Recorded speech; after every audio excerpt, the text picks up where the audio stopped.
Hello students. So today we're going to start our chapter number 4, determiners. So what are determiners? A determiner is a word that identifies or specifies a noun. तो जो noun को identify करे या फिर उसको specify करे, it comes before a noun and limits its meaning. यानी वो noun से पहले हटते हैं और उनके meaning को limit कर देते हैं. इसी को हम क्या बोलते हैं? Determiners. जैसे the worst movie, that building, some difficulty, my home every day. तो जितने भी ये ब्लू वर्ड्स हैं ये क्या है? सारे डिटर्मिनर्स. ये क्या कर रहे हैं? नाउन के बारे में और उनके बारे में बता रहे हैं. फिर काइंड्स ऑफ डिटर्मिनर्स, ये कितने टाइप्स के होते हैं? तो ये होते हैं 6 टाइप्स. सबसे पहला आर्टिकल्स. तो आर्टिकल्स हमारे 3 होते हैं, ए, एन और द. फिर सेकंड डेमोन्स्ट्रेटिव, तो दिस, दैट, दीज, दोज. फिर पजेसिव. अगला आता है हमारा डिमॉन्स्ट्रेटिव. तो डिमॉन्स्ट्रेटिव होते हैं हमारे दिस, दैट, दीज, दोज. फिर पजेसिव्स. तो पजेसिव क्या होता है? प्रोग्रेशन, जब आए किसकी चीज है, माय, आर, योर, हिज, हर. फिर आते हैं क्वांटिफाइड्स. क्वांटिफाइड्स हमें जो क्वांटिटी बताए कितना है, सम, एनी, मच, मैनी, सेवरल. फिर डिस्ट्रीब्यूटिव, तो ईच, ईदर, एवरी. तो ये क्या है? डिस्ट्रीब्यूटिव. फिर इंटरोगेटिव यानी जो क्वेश्चन के लिए यूज हो, व्हाट, व्हिच, हुज. फिर आता है differences between adjectives and determiners. यानी एडजेक्टिव और डिटर्मिनर में डिफरेंस क्या होता है? तो an adjective qualifies a noun and describes it. तो एडजेक्टिव तो नाउन को क्या करता है और उसके बारे में डिस्क्राइब करेगा. A determiner specifies the noun and points at it. ये किसी के आगे नहीं करता, सिर्फ ये नाउन को स्पेसिफिक करेगा. और ये क्या करता है? नाउन के बारे में और ज्यादा बताएगा. जैसे she is a nice girl, वो अच्छी लड़की है. और दिस बॉय, ये क्या करेगा? पॉइंट आउट करेगा स्पेसिफिक, यानी ये वाला गर्ल, ये बॉय, ये चीज.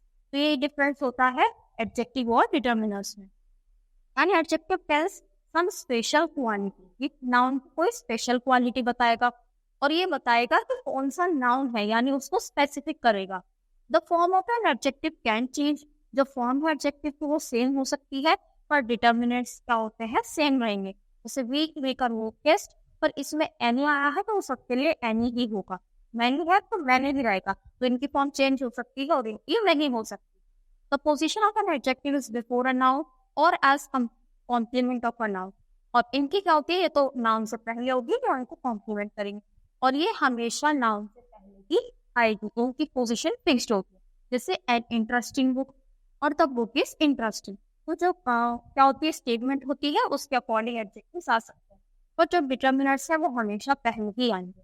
सो this pen, that box, some ideas. फिर आर्टिकल्स पढ़ते हैं सबसे पहले. तो हमारे आर्टिकल्स होते हैं ए, एम और द.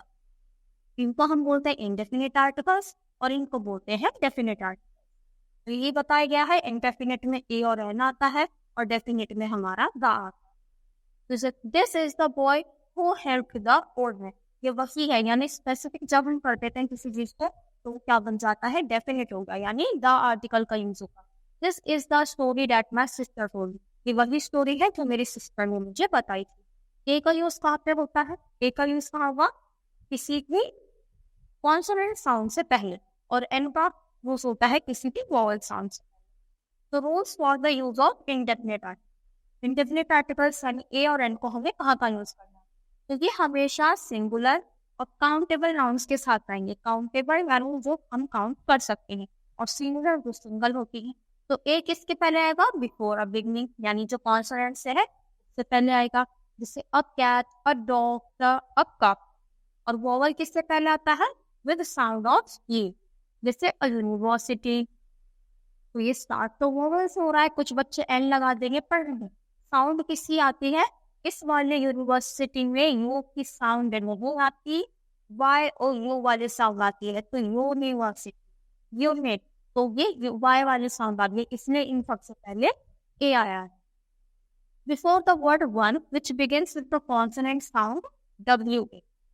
अ वन टू के, अ वन आई. तो यहाँ पे ओ वाली साउंड नहीं आ रही, वाह वाली साउंड आ रही है, वाह वाह. तो यहाँ पे क्या आया है? इसलिए ए आया है. बिफोर वन थिंग और one person which is countable. जो हम काउंट कर सकते हैं उन सबसे पहले भी ए आएगा. जैसे a tiger is a ferocious animal. Dog और टाइगर हम काउंट कर सकते हैं. Before units of price ratio, जो ये सारी होती है इनसे पहले भी एक सर्टेन नंबर होता है, काउंट कर सकते हैं। तो ये सबसे पहले भी आ, तो $100 million 90 अ किलो, तो यहाँ पे भी सॉरी ए का यूज होगा। फिर अब हम पढ़ेंगे एन कहाँ पे यूज होता है। तो बिफोर वर्ड्स बिगिनिंग विद वो, तो जो ए ई आई ओ से पहले आना ही आना है। पर इसमें भी कुछ केसेस है, जैसे अभी हमने वो वर्ड्स देखे जो किससे वोवल से स्टार्ट हो रहे थे और उनसे पहले ए आया। वैसे कुछ वर्ड्स है जो कॉन्सोनेंट से स्टार्ट होते हैं और वो साइलेंट होते हैं और उनसे पहले ए आता है, जैसे एन और वो। तो यहाँ पे ऐसा आ रहा है ना, आ वाली साउंड आ रही है, वोवल वाली। एन ई यूजन ई यानी ए ई वाली साउंड आ रही है, तो वोवल वाली साउंड आ रही है, तो इनसे पहले एन का use. Before words beginning with silent H, देखो कुछ वर्ड्स आते हैं जो एच से स्टार्ट होते हैं पर वहां पे एच साइलेंट होता है। तो आर, ऑनेस्ट, तो यहाँ पे ऐसा लग रहा है ओ टू आर पढ़ रहे हैं, ऑनेस्ट पढ़ रहे हैं, एच यहाँ पे साइलेंट है। इन सबसे पहले भी एन वर्ड होगा। Rules for the rules of definite article, यानी हम द को कहाँ पे लगाएंगे। तो the is used before names of rivers, ocean, seas, mountain. तो the Thames, the ocean, the Gangas, the Himalaya, इन सबसे पहले द आएगा। फिर names of certain holy, historic और अदर बुक, जो मतलब क्या हो पर्टिकुलर हो, बहुत मेन खास खास चीज हो। The Ramayan, the Quran, the Bible, the Times of India, यानी उनकी जैसा और कोई नहीं है, उनसे पहले हम द का यूज करते हैं। तो जो सर्टेन कंट्रीज, बिल्डिंग्स होती है, पॉलिटिकल पार्टीज, डेज या फिर हिस्टोरिकल, उन सबसे पहले भी द लगा। The United state, the Taj Mahal, the Congress, the Republic day. Now सोचा यूनिक ऑफ द फंड, यानी जो क्या था यूनिक है अपने आप में ही।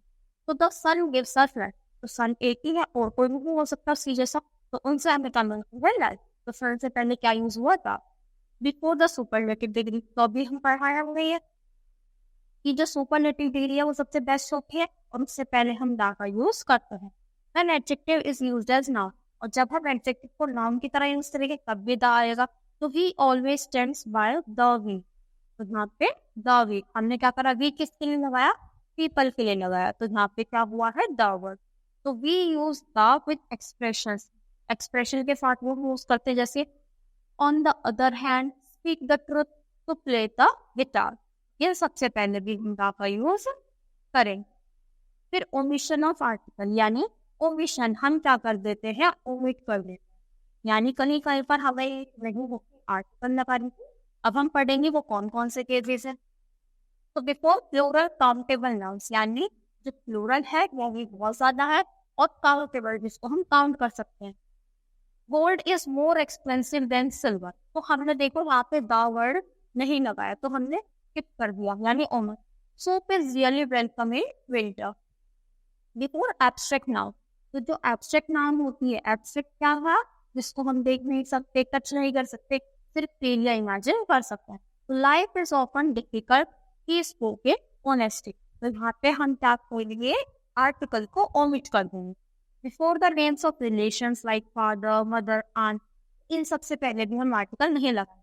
तो father will be angry if we are, father से पहले हमने ए एंड द का यूज नहीं करा।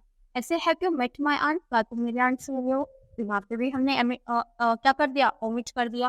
Before proper noun such as names of country, जो प्रॉपर नाउन है, प्रॉपर हमने पढ़ा था नाउन में कौन मतलब प्रॉपर, प्रॉपर क्या होता है किसी का प्रॉपर नेम, तो वहाँ पे भी हम द यूज नहीं करेंगे।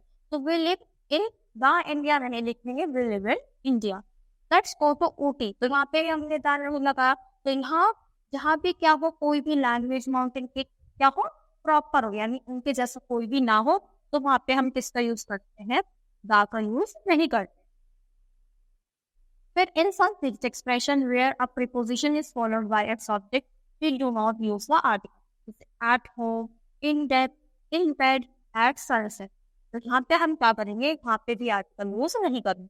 तो we do not use articles with this phrases, जैसे to take, to heart, to make use of, तो ये फ्रेजेस हैं। फ्रेजेस क्या होता है, ये एज इट इज यूज हो सकते हैं, पर यहाँ पे कोई भी आप अगर ये कहीं भी आपको ग्रुप ऑफ वर्ड्स दिखेगा तो इनसे पहले आप कोई भी आर्टिकल यूज नहीं करोगे।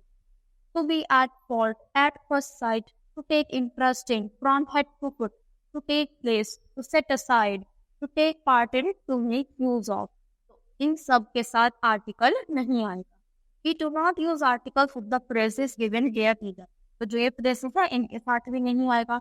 By plane, by train, in trouble, by air, at times, all day, all night. इन सब के साथ भी आर्टिकल नहीं आएगा. फिर आता है repetition of articles. यानी जब आर्टिकल्स रिपीट होते हैं. When articles are repeated in a particular sentence, it indicates something. यानी अगर कोई आर्टिकल रिपीट हो रहा है तो किसी ना किसी चीज को इंडिकेट कर रहा है. I have a blue and a green bus. तो देखो blue और green, अब हम उसमें बार बार नहीं लगाओगे. I have a blue and a green dress. तो देखो in sentence A, a single dress is referred to. In sentence B, two dresses, one blue and other green are indicated. देखो article से हमें पता चल जाता है I have a blue and green dress. यानी मेरे पास ब्लू और ग्रीन, यानी एक ही ड्रेस है और वो ब्लू और ग्रीन कलर की. अगर मैंने बोला I have a blue and a green dress, यानी मेरे पास एक ब्लू कलर की ड्रेस है और एक ग्रीन कलर की ड्रेस है. तो सेंटेंसेस के किससे, सिर्फ एक आर्टिकल से हमें ये पता चल गया कि यहाँ पे जो नंबर है ड्रेस का वो 1 है और यहाँ पे 2 है. Shakespeare was a great poet and dramatist. तो यहाँ पे क्या है, जो शेक्सपियर है वो ग्रेट पोएट भी है और ड्रामेटिस्ट भी है. The adjectives great poet and dramatic qualify Shakespeare. तो किसके बारे में ये दोनों ही चीजें शेक्सपियर के लिए यूज की गई हैं. The broad comprises of a great poet and a great dramatist. तो यहाँ पे अब क्या हुआ है, ये दोनों ही अलग अलग लोगों के बारे में बात की गई. तो सिर्फ एक आर्टिकल अगर एक बार आ रहा है तो वो एक ही इंसान के बारे में बात हो रही है, और अगर आर्टिकल 2 बार आएगा तो यानी वहां पर एक की नहीं 2 लोगों के बीच में बात हो रही है. फिर आते हैं डेमोन्स्ट्रेटिव्स. डेमोन्स्ट्रेटिव क्या चाहते हैं, दिस दैट दीज दोस. तो the adjectives which point out person और थिंग, यानी दिस, ये वाली, वो वाला. तो दिस क्या आता है, दिस आता है पास वाली चीजों के लिए. तो देखो इस पूरे को हम कैसे पढ़ते हैं शॉर्ट. दिस दैट दीज दोस. तो दिस और दैट आते हैं किसके लिए, दिस और दैट आते हैं सिंगुलर के लिए, और दीज और दोस आते हैं प्लूरल के लिए, यानी जो ज्यादा होते हैं. और दिस और दीज आएंगे नियर बाय चीजों के लिए, यानी जो पास है. और फिर जो बचा हमारा दैट और दोस, ये दोनों किसके लिए आते हैं, फार अवे, यानी जो दूर वाली चीजें होती है. तो दिस और दैट सिंगुलर, यानी जो सिंगल है, और दीज और दोस प्लूरल, यानी जो एक से ज्यादा है. और दिस और हीज पास वाली चीजों के लिए यूज होते हैं, और दैट और दो बोलते हैं दूर वाली चीजों के लिए, यानी वो वहां पर है. तो ये सारे एग्जाम्पल हमें बताएंगे. तो this mango is very sweet, ये वाला मैंगो बहुत स्वीट है. दीज बुक्स आर माइन, यानी जो प्लूरल है, यानी ये जो सारी बुक्स वो मेरी है. That painting is very costly, तो जो वाली पेंटिंग है वो बहुत ज्यादा महंगी है. Those books are not interesting, तो जो बुक्स है वो इंटरेस्टिंग नहीं है.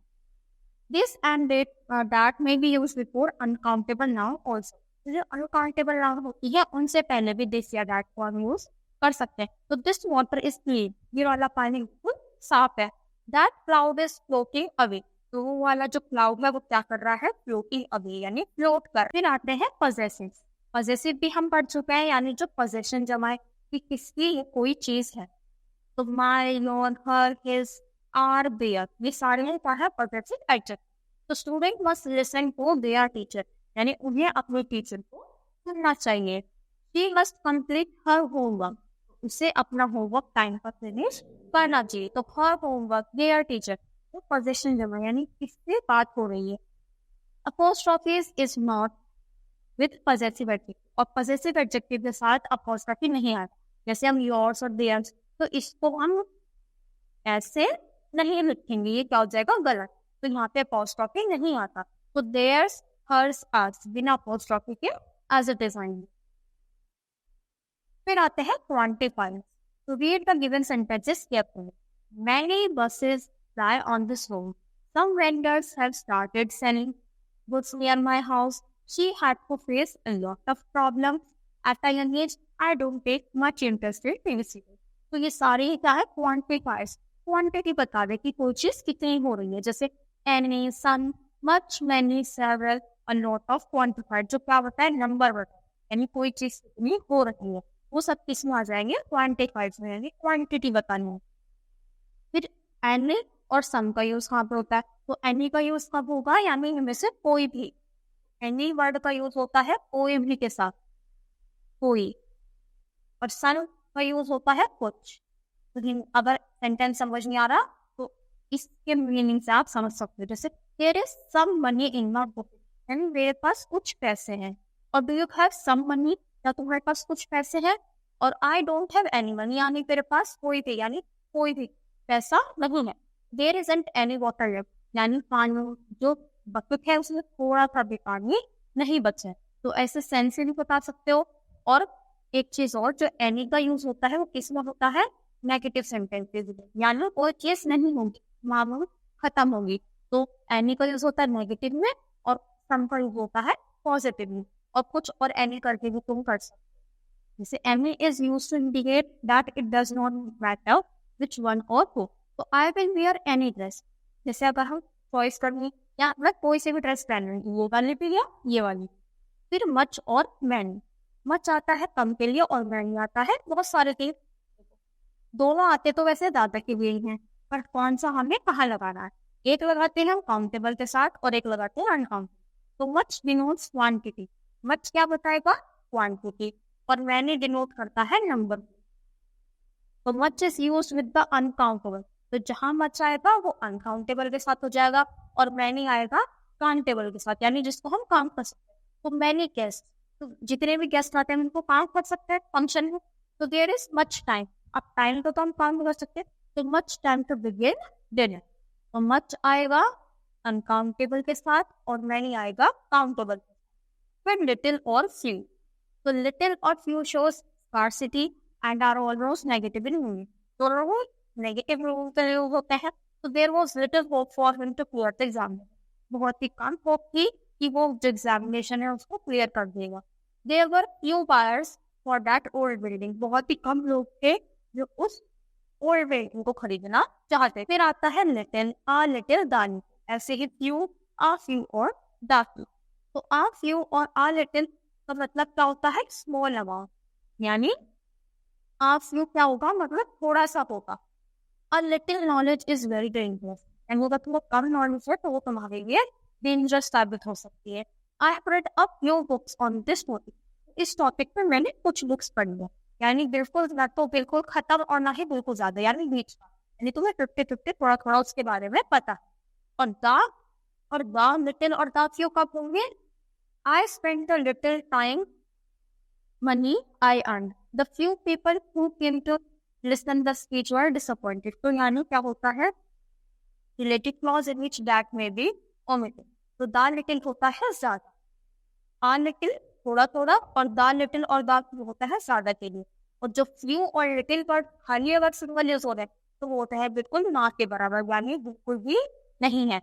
तो few ना के बराबर और फिर little के लिए है। आ few किसके साथ आ जाएगा, 50-50, और द फ्यू किसके लिए आ जाएगा, यानी ज्यादा के लिए। ऐसे ही लिटिल के लिए सेम रहेगा। फिर आता है डिस्ट्रीब्यूटिव। तो डिस्ट्रीब्यूटिव में हमने क्या क्या पढ़ा था, ईच, ईदर, नीदर, एवरी, ये सारे ही क्या शो करते हैं, डिस्ट्रीब्यूशन।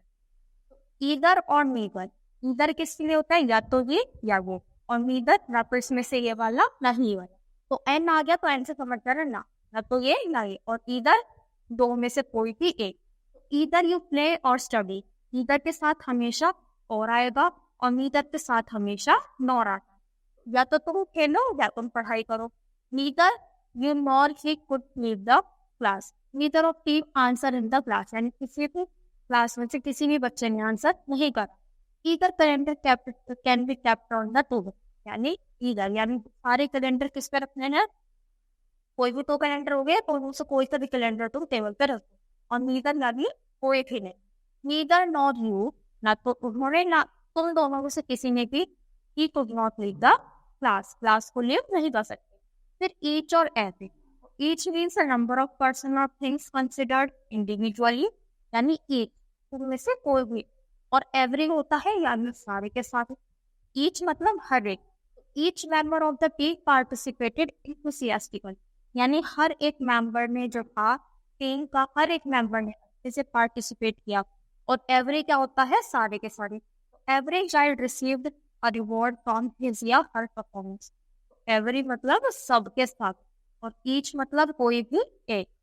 फिर इंटेरोगेटिव्स यानी जब हम किसी से क्वेश्चन पूछते हैं, जैसे what, which, whose, how many, how much. तो what chocolates have been distributed, which painting would you like to buy, whose house is this. जब हम किसी से कुछ भी क्वेश्चन पूछेंगे वो किस में आएगा, इंटेरोगेटिव। तो वो सब किस में आ जाएंगे, इंटेरोगेटिव। और आपने में क्या लगता है, इनमें क्वेश्चन मार्क, क्योंकि हम क्वेश्चन पूछ रहे हैं।